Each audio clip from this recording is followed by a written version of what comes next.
स्थान में वो है समाया, अनंत नभ पे जो है छाया, अनहद नाद जिसने सुनाया।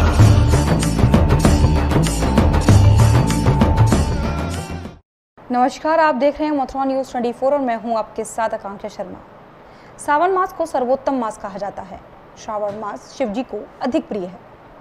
श्रावण मास का क्या महत्व है, आइए जानते हैं।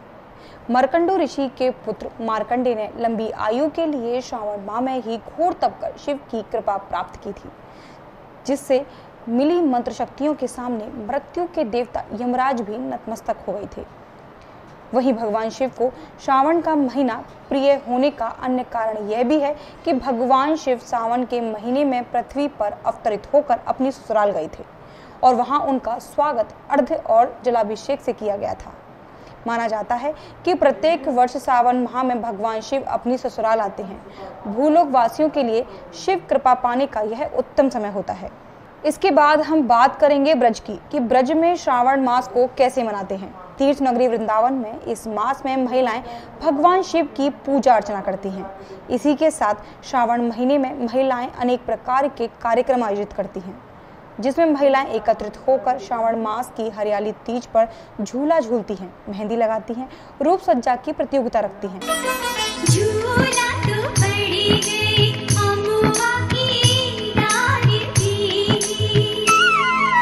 झूला तो पड़ी गई अमुआ की डाली थी, कीजिए कोई राधा को गोपाला मेरे राधा को, झूला भी झूला और झूला तो पड़ी गई। वहीं यह कार्यक्रम विद्यालयों में भी बनाया जाता है। इसके अलावा तीर्थ नगरी वृंदावन में मंदिरों में रासलीला का कार्यक्रम आयोजित किया जाता है, जिसे देखने के लिए बहुत दूर दूर से लोग आते हैं।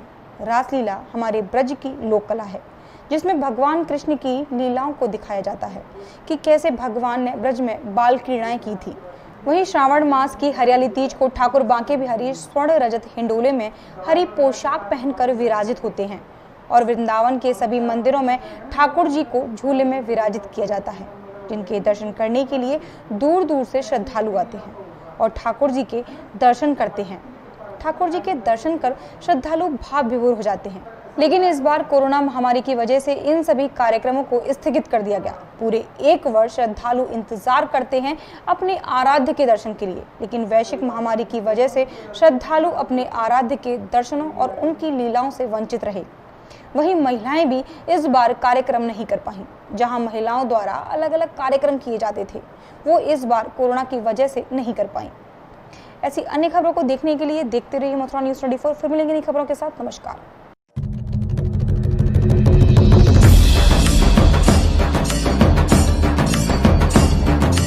आदिकाल से जो है आया, शून्य स्थान में वो है समाया, अनंत नभ पे जो है छाया, अनहद नाद जिसने सुनाया।